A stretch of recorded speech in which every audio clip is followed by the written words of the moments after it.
మనలో చాలా మందికి ఒంటరిగా ఉండాలంటే భయం. అదొక లోపంలా, ఒక వెలితిలా అనిపిస్తూ ఉంటుంది.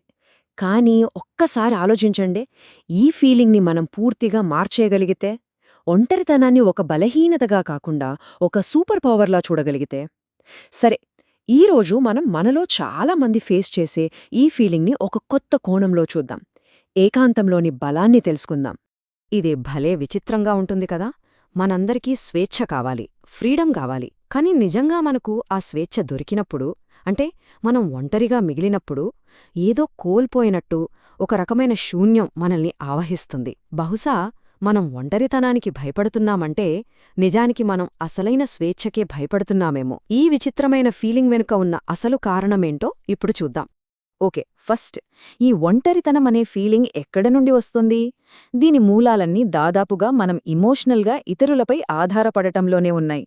ఎప్పుడైనా ఆలోచించారా? మన సంతోషానికి సంబంధించిన రిమోట్ కంట్రోల్ నిజంగా మన చేతుల్లో ఉందా, లేక దాన్ని వేరే వాళ్ల చేతిలో పెట్టేశామా? నిజానికి జరుగుతున్నదే ఇదే. చూడండి, మన చుట్టూ జనాలున్నప్పుడు, వాళ్లు మనతో నవ్వుతూ మాట్లాడినప్పుడు మనకు భలే హ్యాపీగా అనిపిస్తుంది. అదే వాళ్లు మనల్ని పట్టించుకోకపోయినా, మన జీవితం నుండి వెళ్ళిపోయినా వెంటనే బాధపడతాం. అంటే ఏంటి? మన ఆనందం మన కంట్రోల్లో లేదు. దాన్ని మనం బయటి వ్యక్తుల చేతిలో పెట్టేశాం. వాళ్ల ఆమోదం, వాళ్ల ఉనికిపై మన సంతోషం ఆధారపడి ఉంది. అందుకే ఒంటరితనమంటే శారీరకంగా ఒంటరిగా ఉండడం కాదు. 100 మంది మధ్యలో ఉన్నా సరే మనకు లోన్లీగా అనిపించొచ్చు. ఎందుకంటే అది ఒక మానసిక స్థితి. మన ఆనందాన్ని మన లోపల వెతుక్కోకుండా బయట నుండెవరో వస్తారని, మనల్ని సంతోషపెడతారని ఎదురుచూడ్డమే అసలైన ఒంటరితనం. సరే, ఇక్కడే మనం ఒక చాలా ముఖ్యమైన విషయాన్ని అర్థం చేసుకోవాలి. ఒంటరిగా ఫీలవ్వటం వేరు, కావాలని ఒంటరిగా ఉండటం వేరు. ఈ రెండు పూర్తిగా భిన్నమైన అనుభవాలు. ఈ తేడా గనక మనం అర్థం చేసుకోగలిగితే మన లైఫ్ పట్ల మన దృక్పథమే మారిపోతుంది. చూడండి, ఈ రెండింటి మధ్య ఎంత తేడా ఉందో. ఒంటరితనమనేది ఒక రియాక్షన్. మన ప్రమేయం లేకుండానే మనల్ని ఏదో బలహీనపరుస్తున్న ఫీలింగ్ అది. కాని ఏకాంతం, అది మనం స్పృహతో చేసుకున్న ఒక ఎంపిక. అది మనల్ని మనం తెలుసుకోడానికి, మన ఆనందాన్ని మన లోపలే సృష్టించుకోడానికి మనం తీసుకున్న నిర్ణయం. ఒకటి లోటుగా అనిపిస్తే ఇంకోటి నిండుగా అనిపిస్తుంది. మరి మనలో ఈ ఫీలింగ్స్, ఈ ఎమోషన్స్ ఎందుకొస్తాయి? మన మనసులో జరిగే ఈ గందరగోళం వెనుక ఉన్న సైన్స్ ఏంటి? దీన్ని అర్థం చేసుకుంటే మన ఎమోషన్స్ని మనమే కంట్రోల్ చేసే పవర్ మన చేతికొస్తుంది. ఈ ఒక్క మాట చాలు, మనల్ని మనం చూసుకునే విధానం మొత్తం మారిపోతుంది. అంటే మనం ఫీలయ్యే బాధ, కోపం, అసూయ ఇవేవీ మన క్యారెక్టర్లో లోపాలు కాదు. అవి కేవలం మన బాడీలో జరిగే కెమికల్ రియాక్షన్స్ మాత్రమే. ఈ ఒక్క విషయం అర్థమైతే చాలు, గేమ్ మొత్తం మారిపోతుంది. ఎందుకంటే కెమికల్స్ని మనం మార్చగలం. మన లోపలి ప్రపంచాన్ని ఒక కెమికల్ సూప్లా ఊహించుకుందాం. ఇప్పుడు ప్రశ్నేంటంటే, మీ లోపల ఉన్న సూప్ టేస్టీగా, అద్భుతంగా ఉందా, లేక చెత్తగా ఉందా? ఆనందాన్నిచ్చే ఇంగ్రీడియంట్స్ వేశారా, లేక బాధని, కోపాన్ని ఇచ్చేవి వేశారా? ద బెస్ట్ పార్ట్ ఏంటంటే, ఆ సూప్కి చెఫ్ మనమే. మరి ఈ సూప్ని ఎలా కంట్రోల్ చేయాలి? సింపుల్. బయట ఏదైనా సంఘటన జరిగినప్పుడు మన లోపల వెంటనే ఒక కెమికల్ రియాక్షన్ స్టార్ట్ అవుతుంది. దానివల్ల మనకొక ఎమోషన్ వస్తుంది. సరిగ్గా ఇక్కడే మనమొక చిన్న పాజ్ బటన్ నొక్కాలి. ఆ ఎమోషన్లో కొట్టుకోకుండా ఒక సాక్షిలా, ఒక అబ్జర్వర్లా దాన్ని గమనించాలి. ఓకే, నాలో ఇప్పుడు కోపం అనే కెమికల్ రియాక్షన్ జరుగుతోంది అని గమనిస్తే చాలు.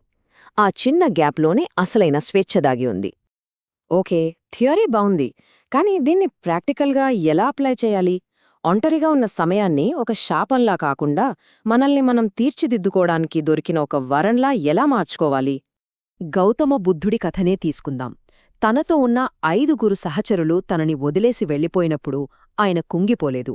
బదులుగా, అబ్బా, ఇప్పుడు నన్ను డిస్టర్బ్ చేసేవాళ్ళెవరూ లేరు, నా సాధన మీద నేను పూర్తి ఫోకస్ పెట్టడానికి ఇదే అసలైన స్వేచ్ఛ అని ఆ ఒంటరితనాన్ని ఆయనొక అవకాశంగా మార్చుకున్నారు. ఆ ఏకాంతమే ఆయనకు జ్ఞానోదయాన్ని ఇచ్చింది. అందుకే మనకు ఒంటరిగా సమయం దొరికినప్పుడు దాన్ని బాధతో నింపేయొద్దు. మనల్ని మనం రీఛార్జ్ చేసుకోవడానికి, మన గురించి మనం తెలుసుకోవడానికి దాన్ని వాడుకోవచ్చు. మెడిటేషన్ చేయొచ్చు, కొత్త స్కిల్ నేర్చుకోవచ్చు, మంచి పుస్తకం చదవచ్చు, ఏదైనా సరే. ఆ సమయం మనల్ని మనం అభివృద్ధి చేసుకోవడానికి దొరికిన ఒక గొప్ప ఆస్తి.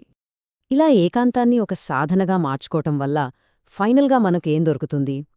అదే, మన లోపల ఒక అభేద్యమైన కోటను నిర్మించుకోవటం. బయట ఎన్ని తుఫాన్లొచ్చినా చెక్కు చెదరని ఒక అంతర్గత శాంతి. ఈ మాటలర్థం చాలా లోతైనది. బయట ప్రపంచం మనల్ని ఎన్ని రకాలుగైనా ఇబ్బంది పెట్టొచ్చు, కాని మన లోపలికి మాత్రం వాళ్ళు ఎప్పటికీ ప్రవేశించలేరు. ఎందుకంటే అక్కడ మనకంటూ ఒక సొంత ప్రపంచం ఉంటుంది, ఎవరూ టచ్ చేయలేని ఒక సేఫ్ స్పేస్. అదే మన నిజమైన బలం. అసలైన బలమంటే ఇదే, మన లోపల మనం అద్భుతంగా సంతోషంగా ఫీలవ్వడానికి, బయట నుండి మనకు ఏదీ అవసరం లేకపోవడం. అప్పుడు మన ఆనందం మన చేతుల్లో ఉంటుంది, బయటి పరిస్థితుల దయాదాక్షిణ్యాల మీద ఆధారపడి ఉండదు. మరి ఈ ప్రశ్న మనందరికోసం.